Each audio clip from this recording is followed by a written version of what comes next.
غلطی کی گنجائش نہیں رہی، وقت ضائع کرنے کے لیے رہا ہی نہیں باقی. حساب تو سر پہ آن پہنچا. اللہ اکبر. اور پھر جب سر پہ حساب آن پہنچا تو یہ قرآن نازل ہوا ہے 1500 سال پہلے، اور ظاہر ہے یہ ہر دور کے لیے ہے. تو اس کا مطلب ہے وہ حساب جس کے لیے اللہ اہل ایمان کو تیار کرتا ہے اور تیار کرنا چاہتا ہے، وہ اس وقت سے جاری ہے جب نبی اکرم صلی اللہ علیہ وسلم کی بعثت ہوئی.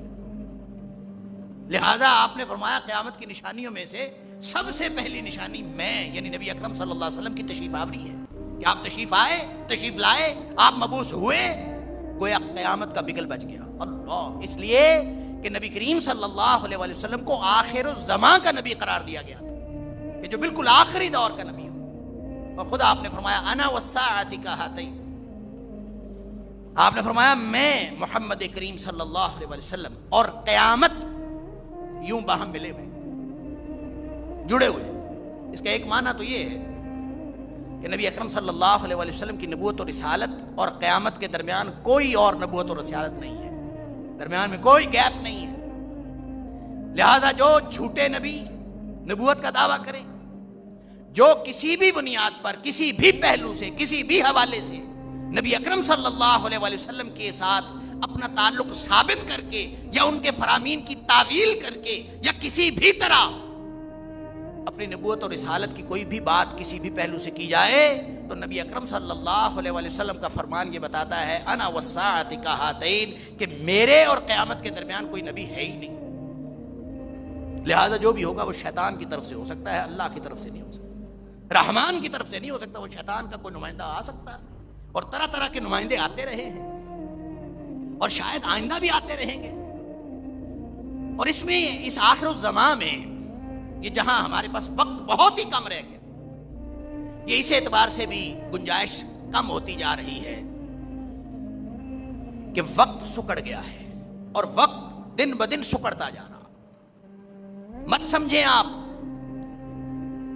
کہ موت سر پہ کھڑی ہے، اس نے آپ کو نہیں ڈرایا، اس سے آپ کے زندگی میں کوئی ہنگامہ پیدا نہیں ہوا، آپ کے جسم و جان کے اندر، دل و دماغ کے اندر کوئی افراتفری پیدا نہیں ہوئی، موت کی تیاری کا فوری طور پر داغیہ پیدا نہیں ہوا. تو مت سمجھیں کہ موت نہیں آنی، موت پھر بھی آنی ہے. آپ جتنی مرضی غفلت کی زندگی گزارتے پھریں، موت تو پھر بھی آنی ہے اور سر پہ کھڑی ہے، کسی بھی وقت آ سکتی ہے. کورونا سے ڈرنے کے لیے تو ساری دنیا خوف میں مبتلا کر رہی. وہ موت جس کا تعلق لازمی طور پر کورونا کے ساتھ نہیں ہے، کسی بھی حوالے سے، کسی کو کچھ بھی نہ ہو، کوئی بیماری نہ ہو، کوئی وائرس نہ لگے، کوئی ایکسیڈنٹ نہ ہو، اس نے نہیں مرنا. کل نفس ذائقۃ الموت، جو آیا ہے وہ آیا ہی جانے کے لیے ہے. تو جب جانے کے لیے آئے ہیں تو پھر ڈرنا کیسا؟ تیاری کی ضرورت ہے. بتایا اس لیے ہے کہ تیاری کرے، وہ ہم نے کرنی نہیں.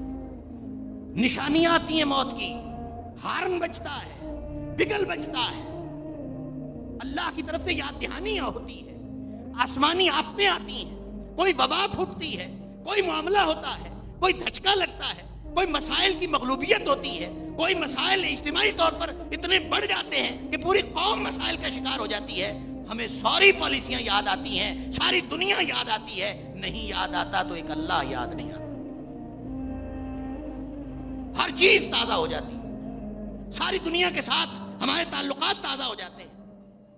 ایم او یوز، باہمی مفاہمت کی یادداشتیں، ان کے اوپر دستخط ہوتے ہیں، ملکوں کے ساتھ تعلقات بنتے ہیں، چیزیں پالیسیز انٹرچینج کی جاتی ہیں، حالات پہلے سے بہتر کرنے کے لیے سر توڑ کوششیں کی جاتی ہیں. حکومت ہو یا عوام ہو، نہیں آتی تو اللہ کی یاد نہیں آتی. ہماری پالیسیز میں کہیں اللہ کی رضامندی بھی شامل ہے؟ کہیں ہم نے کبھی یہ بھی سوچا کہ یہ جو جھٹکا لگا ہے یہ اصل میں ہمیں اللہ کی رضامندی کی، اللہ کے اس نظام کی اور وقت کم رہ جانے کی اور غلطی کی گنجائش ختم ہو جانے کی یاد دہانی کرانے کے لیے آیا؟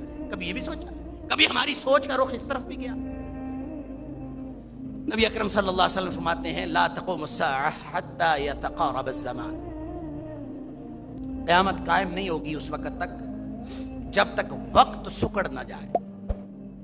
یعنی ایک تو ویسے مشکلات بڑھ گئی، ایک موت یا قیامت قریب آ جانے کی وجہ سے، قرب قیامت کی وجہ سے یا قرب موت کی وجہ سے، ایک وہ مشکل کہ کسی بھی وقت یہ گنجائش ختم ہو سکتی ہے، اندر گئی ہوئی سانس باہر نہ آئے تو کون ہے جو اس کو باہر لائے، اور باہر گئی ہوئی سانس اندر نہ آئے، کوئی ہے؟ اللہ اکبر۔ قرآن سوال کرتا ہے فلولا اذا بلغت الحلقوم، بتاؤ تو صحیح جب جان نکلتے نکلتے یہاں پہنچ جاتی ہے، وانتم حینئذ تنظرون، تم سب دیکھ رہے ہوتے ہو، جان نکل رہی ہے، جا رہا ہے، ہاتھوں سے نکل رہا ہے، اور جان نکلتی نکلتی یہاں آ گئی، اللہ اکبر۔ فلولا ان کنتم غیر مدینین، بتاؤ تو صحیح اگر یہ نظام ایسے ہی تھا سارا، یہ اللہ نے کسی ان دنیا میں گزارے ہوئے لمحات کا بدلہ کسی بدلے کے دن میں نہیں دینا، کوئی آخرت نہیں ہے، اگر ہماری جنت اور جہنم کا تصور نہیں ہے، اگر ان لمحات میں جو بھی ہم نے زندگی گزاری ہے غفلت میں گزاری ہے یا اللہ کی یاد میں گزاری ہے، اگر اس کی جزا سزا کا کوئی تصور نہیں ہے، یہ موت ہی آخری ہے، تو بتاؤ اگر تم سچے ہو تو اس کو واپس لا کے دکھاؤ، اللہ اکبر، اس کو واپس لا کے دکھاؤ، فرجعوها ان کنتم صادقین، یہ جا رہا ہے نا، اس کو واپس لاؤ، لا کے دکھاؤ اگر سچے ہو تو کوئی لا سکتا ہے؟ موت کا کوئی علاج ہے؟ جب موت آ گئی تو ساری میڈیکل سائنس بھی ختم، دم جھاڑا کرنے والے بھی ختم، اور اس کے اوپر ساری دنیا کے تجربات ختم، کیونکہ اس کا علاج ہی کوئی نہیں۔ تو جس چیز کا علاج ہی کوئی نہیں ہے، اللہ اکبر، اس سے ڈرنے کی ضرورت نہیں ہے، اس کی تیاری کرنے کی ضرورت ہے۔ جس کا علاج نہیں ہے اس سے ڈرنے کی ضرورت نہیں ہے، اس کی تیاری کی ضرورت ہے کہ وہ لمحہ کسی بھی وقت آ سکتا ہے، ہو سکتا ہے اگلا لمحہ میری موت کا لمحہ، اور وہ کسی بھی وقت ہو سکتا ہے، تو اس کی تیاری کی ضرورت ہے، اور تیاری کیا ہے؟ اللہ کی یاد، اپنے ایمان کی حفاظت۔ لہذا نبی اکرم صلی اللہ علیہ وسلم فرمایا وقت ایک تو ویسے کم رہ گیا، مشکلات بڑھ گئیں جیسے جیسے قرب قیامت ہوئی، اور ظاہر ہے وہ اجتماعی سطح پر بھی ہیں، وہ انفرادی سطح پر بھی مشکلات ہیں۔ وہ جو ابو داؤد شریف کی حدیث ہے حضرت ثوبان رضی اللہ تعالیٰ عنہ کی، جو اجتماعی سطح پر ہماری مشکلات کا ایک خلاصہ ہے، پوری امت کی مشکلات کا خلاصہ ہے، اللہ اکبر۔ نبی اکرم صلی اللہ علیہ وسلم فرمایا ساری دنیا کی قومیں، اقوام عالم تمہارے اوپر اس طرح ٹوٹ پڑیں گے جیسے بھوکے کھانے پر ٹوٹ پڑتے، ہر بندہ ہی امت مسلمہ کا دشمن، ہر بندہ ہی مسلمانوں کا دشمن، یوں ٹوٹ پڑیں گے جیسے بھوکے کھانے پر ٹوٹ پڑتے ہیں، اللہ۔ صحابی ڈر گیا، اللہ کے رسول صلی اللہ علیہ وسلم تھوڑے ہوں گے؟ من قلت نحن یومئذ، کیا ہم اس دن کم تعداد میں ہوں گے اس لیے ہمارے ساتھ یہ حشر ہو رہا ہوگا؟ فرمایا نہیں، ولکنکم یومئذ کثیر، تم تو اس دن بہت بڑی تعداد میں ہوں گے، اللہ، بڑی تعداد۔ اب یہ بڑی تعداد کیا ہے؟ آپ گن لیجئے اس وقت کی مردم شماری کے مطابق پوری دنیا میں مسلمانوں کی تعداد 1.25 ارب ہے یا 1.5 ارب ہے یا کتنی ہے؟ اللہ اکبر، ہوگے بہت بڑی تعداد، لیکن اصل بات یہ ہوگی کہ تمہارے اندر، تمہارے دلوں میں ایک وہن پیدا ہو جائے، اس سے ساری گڑبڑ ہوگی، اور کثرت ہونے کے باوجود تمہارے حالات یہ ہوں گے کہ تمہاری حیثیت ہوگی کا غصہ السیل، تم سارے کے سارے خس و خاشاک کی طرح ہوگے۔ وہ جو سیلاب آتا ہے نا، تو سیلاب کے آگے جیسے کوڑا کرکٹ جدھر کو سیلاب جاتا ہے وہ تو کو لے جاتا ہے، فرمایا تمہاری حالت یہ ہوگی، سیلاب ادھر سے آئے گا تمہیں ادھر لے جائے گا، سیلاب ادھر سے آئے گا تمہیں ادھر لے جائے گا۔ ہمیں ہر بندہ ہانک کے لے کے پھرتا، کئی دہائیاں ہمیں انگریز ہانکتا رہا، ہم اس کے غلام بنتے رہے، آج کل کئی دہائیوں سے ہمیں امریکہ ہانک رہا ہے، اور پھر تیاری ہے کہ آئندہ چائنا ہانکا کرے گا، مرضی ہے جس طرف مرضی لے کے چلا جائے گا، غصہ السیل۔ ہم تو پڑے ہیں راہوں میں، کوئی ادھر سے سیلاب آئے، کوئی ادھر سے سیلاب آئے، اپنی فوٹنگ ہی کوئی نہیں۔ کیوں یا رسول اللہ، یہ کیا ہوگا؟ فرمایا تمہارے دلوں میں وہن پیدا ہو جائے گا، ساری بیماری اس کی۔ اور وہ وہن کیوں پیدا، وہن کیا ہے؟ اس کے پیدا ہونے کی ایک اور آپ نے فرمایا کہ تم خس و خاشاک کی طرح بہتے جاؤ گے، اور دوسری بات یہ ہوگی کہ اللہ تعالیٰ تمہارے دشمن کے دل سے تمہاری ہیبت نکال دے گا، تم سے ڈرے گا ہی کوئی نہیں، تمہاری ہیبت ہی کوئی نہیں ہوگی۔ وہ قرآن جس نے وعدہ کیا تھا سنلقی فی قلوب الذین کفروا الرعب، ہم ان قریب کافروں کے دلوں میں تمہاری دہشت ڈال دیں گے، تمہارا رعب ڈال دیں گے۔ اور وہ نبی صلی اللہ علیہ وآلہ وسلم جنہوں نے فرمایا تھا کہ مجھے اللہ نے جو امتیازات دیے باقی نبیوں پر، نصرت بالرعب، مجھے اللہ نے ایک ایسا رعب عطا فرمایا ہے، ایسی دہشت، ایسا دبدبا عطا فرمایا ہے، مسیرت شہر، میں 1 مہینے کی مسافت پہ ہوتا ہوں اور میرا دشمن کانپ رہا ہوتا ہے۔ 1 مہینے کی مسافت سے اللہ نے مجھے دہشت عطا فرمائی ہے جو میرے دشمن پر پڑتی ہے، اس طرح اللہ نے میری مدد فرمائی ہے، اور یہ اس امت کا امتیاز ہے۔ اس نبی کی امت، اللہ اکبر، دشمن کے دل سے وَلَيَنزِعَنَّ اللَّهُ الْمَهَابَةَ مِنْ عُدُوِّكُمْ، اللہ تعالیٰ تمہاری ہیبت تمہارے دشمن کے دلوں سے نکال دے۔ اب تم گویا خس و خاشاک بھی ہو، اور تمہاری یہ مشکلات، میں صرف ایک مظہر، ایک اشارہ نبی اکرم صلی اللہ علیہ وسلم کا کہ تمہاری اجتماعی مشکلات کی صورتحال کیا ہوگی۔ اللہ کیوں ہوگی؟ فرمایا وہن کی وجہ سے۔ وہن کیا ہے؟ فرمایا حب الدنیا و کراہیت الموت، دنیا کی محبت اور موت سے بچنا، موت سے ڈرنا، موت سے نفرت۔ اب ایک ایسی چیز جو آنی ہی آنی ہے، اس سے آپ نفرت کریں تو بھی آنی ہے، اس سے آپ محبت کریں تو بھی آنی ہے، اس سے آپ ڈریں تو بھی آنی ہے، اس سے آپ پیار کریں تو بھی آنی ہے۔ اللہ اکبر۔ کسی فلسفی نے کہا تھا کہ موت تو بڑی اچھی چیز ہے کہ موت کی وجہ سے انسان زندگی کی حفاظت کرتا ہے، تو زندگی کی حفاظت کا ذریعہ ہے موت۔ اگر موت نہ ہوتی، انسان اپنی زندگی کی حفاظت نہ کرتا، تو موت کے تصور نے دراصل زندگی کے تحفظ کا بندوبست کیا ہے، اس لیے موت تو انسان کی بڑی خیر خواہ ہے۔ اب یہ فلاسفہ کے سوچنے کی اپنی بات ہے، لیکن یہ جب آنی ہے، اللہ اکبر، وہ کب آنی ہے؟ نبی اکرم صلی اللہ علیہ وسلم کی ایک حدیث پیش کی جاتی ہے، ان النفس لن تموت حتی تستکمل رزقها، کوئی جان اس وقت تک مر نہیں سکتی جب تک وہ اپنا رزق مکمل نہ کر لے۔ تو پھر ڈر کیا رہ گیا؟ جب مر سکتی ہی نہیں جب تک رزق میرا لکھا ہے، جو قبر میں رات آنی ہے وہ قبر میں آنی ہے، اور اگر میرا رزق بھی لکھا ہے تو ساری دنیا جڑ جائے، ہمارا عقیدہ ہی، افسوس کی بات ہے، ہمارا عقیدہ ہی صحیح نہ ہو سکا۔ وہ عقیدہ، وہ ایمان جو بچپن سے بننا چاہیے تھا، جس ایمان کی روشنی میں زندگی گزرنا چاہیے تھی، جس ایمان کی حفاظت ہماری زندگی کی پہلی ترجیح ہونی چاہیے تھی۔ اتنے سے بچے تھے ابن عباس رضی اللہ تعالیٰ عنہ، نبی اکرم صلی اللہ علیہ وسلم نے فرمایا، بچے ہمیشہ اللہ کو یاد رکھنا، احفظ اللہ یحفظک، تو اللہ کو یاد رکھنا، اللہ تجھے یاد رکھے۔ بات تو بن گئی، بچے کو سمجھا دیا تیرے مسائل کا حل کس میں ہے؟ احفظ اللہ۔ پھر فرمایا احفظ اللہ تجد تجاہک، تو اپنے اللہ کو یاد رکھنا، مشکل سے مشکل صورتحال میں بھی تم اپنے اللہ کو اپنے سامنے پاؤ۔ حالات تیرے جیسے مرضی ہوں، تیرا اللہ تیرے ساتھ ہوگا۔ جب اللہ ساتھ ہوگا تو اور کیا چاہیے؟ سبحان اللہ۔ عقیدہ بنایا جا رہا ہے 10 سال کے بچے کا، ہماری عمر 60 سال ہو گئی، 50 سال ہوگی، ہم نے عقیدے کی حفاظت ہی نہیں، ہم نے عقیدے کو کوئی اہمیت ہی نہیں، ہم نے ایمان کو کچھ سمجھا ہی نہیں، ہم نے زندگی بچائی، ہم نے سماجی فاصلے رکھے زندگی بچانے کے لیے، ہم نے اپنے مال کی حفاظت کے لیے پوری دنیا کے جتن کیے، اپنے زندگی بچانے کے لیے، اپنی کوالٹی آف لائف کرنے کے لیے پوری ایفرٹ پٹ کر دی، پیٹ کا دوزخ پالنے کے لیے ساری زندگی لگا دی۔ ذرا پیچھے نگاہ تو دوڑائیں، کوئی ایمان کی حفاظت کے لیے بھی کوئی کام کیا ہے؟ کوئی عقیدہ بچانے کے لیے بھی کوئی کام کیا ہے؟ اللہ اکبر۔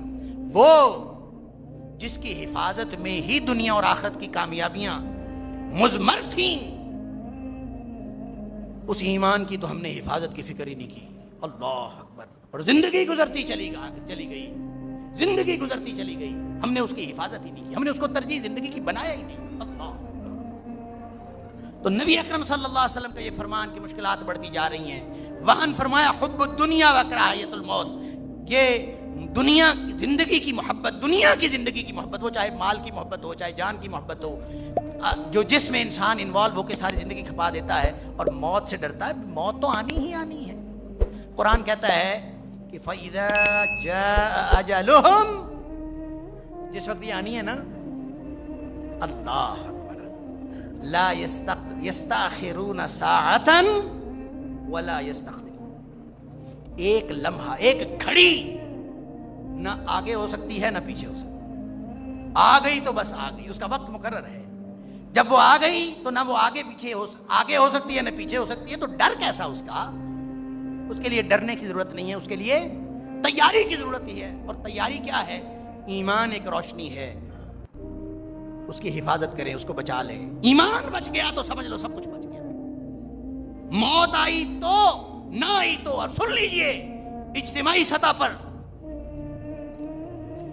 اللہ اکبر, مشکلات آتی چلی جائیں گی, مشکلات ختم نہیں ہوں گی. وقت کم رہ گیا ہے, میں بار بار عرض کر رہا ہوں, وقت بہت ہی کم ہے انفرادی اور اجتماعی طور پر. جس نے بھی نیکی کرنی ہے, اللہ اکبر, وہ ابھی کر لے. یہ جو دیر لگانی ہے نا, یہ بڑی خطرناک ہے.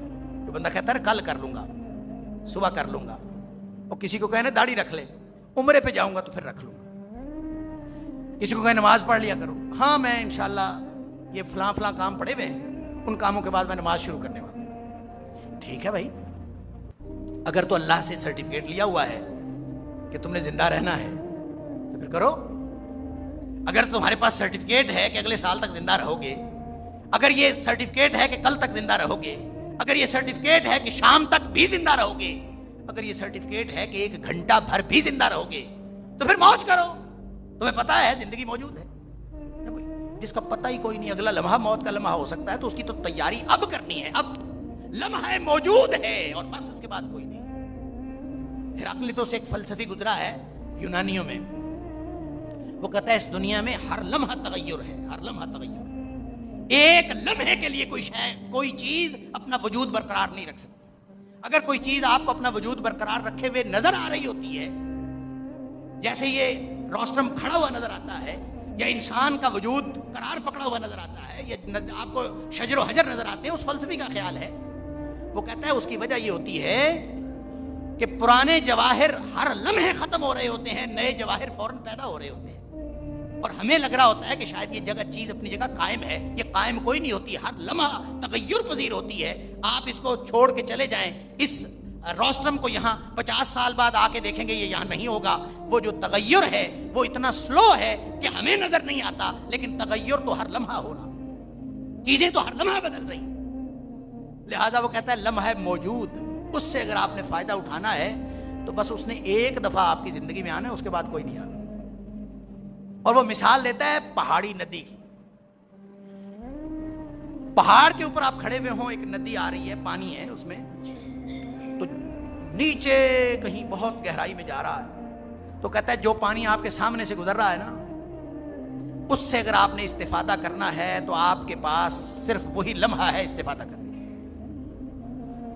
اگر آپ ایک لمحے کی کوتاہی کر جائیں تو وہ پانی جو آپ کے سامنے تھا وہ تو گیا, ماضی میں گم ہو گیا, وہ ختم ہو گیا. تو جس طرح پہاڑی ندی کے کنارے کھڑے ہو کے ایک پانی جو آپ کے سامنے ہے, اس سے استفادے کا واحد موقع وہ ہے جس وقت آپ موجود ہیں. اگر آپ کر لیں گے استعمال تو وہ استعمال ہو جائے گا, وگرنہ وہ گیا اور ضائع ہو گیا اور ماضی.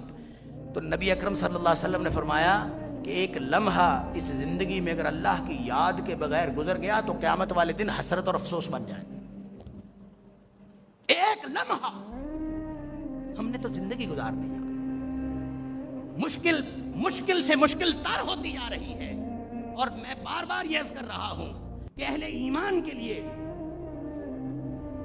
یہ بہت بڑی, یعنی جو لمحہ فکریہ ہم کہتے ہیں, لمحہ فکریہ ہے, یوں سمجھ لیجئے کہ وہ لمحہ فکریہ بھی گزرتا جا رہا ہے.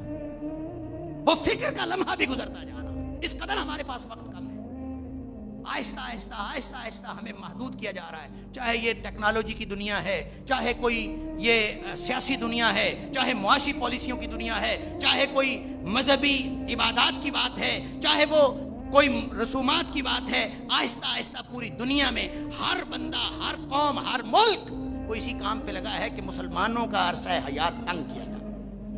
لہٰذا آپ نے اگر کوئی نیکی کا کام کرنا ہے، اپنی زندگی کے لمحہ موجود کو استعمال کرنا ہے، تو آپ کے پاس بس موجودہ لمحہ۔ اور اس کے بارے میں بھی نبی اکرم صلی اللہ علیہ وسلم نے فرمایا کہ لا تقوم الساعة حتى يتقارب الزمان، قیامت قائم نہیں ہوگی جب تک وقت سکڑ نہ جائے، وہ وقت جس میں بڑی برکت ہوا کرتی تھی۔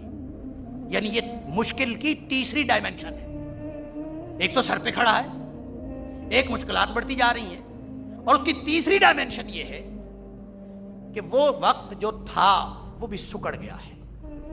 پہلے سال میں بڑی برکت ہوتی تھی، فرمایا یتقارب الزمان، یہ بالکل سکڑ جائے گا۔ کتنا سکڑ جائے گا؟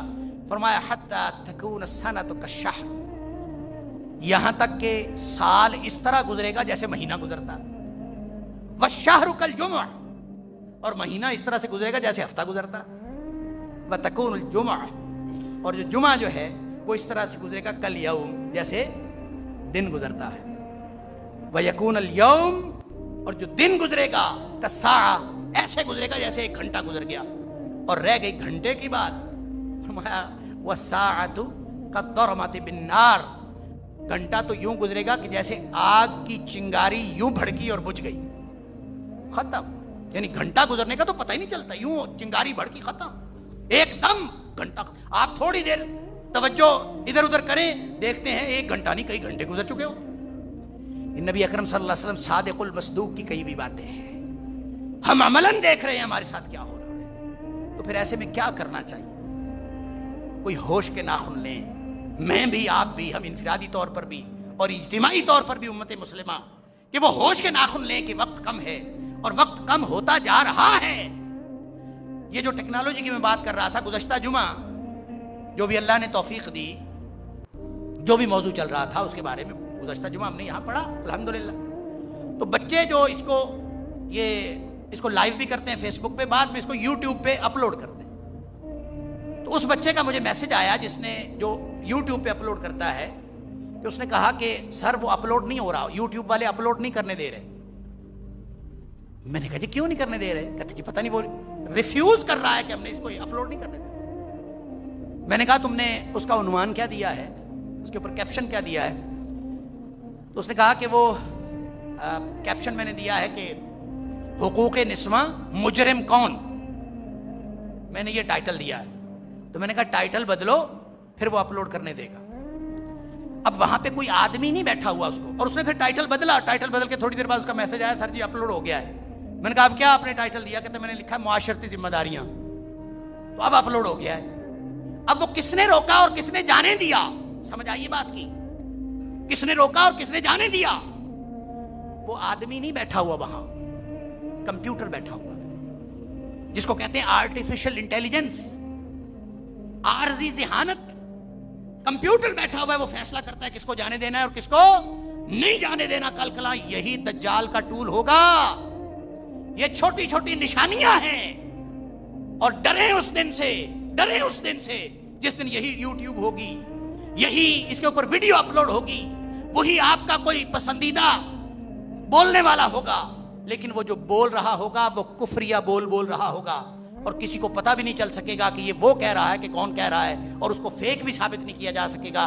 ہمارے ساتھ کیا ہونے جا رہا ہے اور کتنا تھوڑا وقت باقی ہے، اس کا احساس کر لیجئے۔ اقترب للناس حسابهم وهم فی غفلۃ معرضون، حساب کتاب سر پہ پہنچا ہوا ہے، اس کو موت کی شکل میں دیکھیں، قیامت کی شکل میں دیکھیں، یا دنیا کی مشکلات کی شکل میں دیکھیں، یا وقت کی کمی کے اعتبار سے دیکھیں۔ ہمارے پاس اگر آپ نے کو اللہ کے دین کے لیے کوئی کام کرنا ہے، اگر اللہ کی رضا کے لیے کوئی لمحہ گزارنا ہے، اگر آپ کو آخرت کا اجر مقصود ہے، تو زندگی آج اللہ کے لیے لگا دیجئے، اور یہ دعا نہ کیا کریں کہ اللہ ہماری نماز قبول کر لے، اللہ ہمارے روزے قبول کر لے۔ میں ہر دفعہ یہ عرض کرتا ہوں، ہمیشہ یہ گزارش کرتا ہوں، اللہ سے دعا کریں اللہ تو ہمیں قبول فرما لے، ہماری زندگیاں قبول فرما لے، ہماری اولادوں کو قبول فرما لے، ہماری نسلوں کو قبول فرما لے، ہم رہیں نہ رہیں اللہ تو ہماری قیامت تک آنے والی نسلوں کو اپنی راہ میں قبول فرما لے۔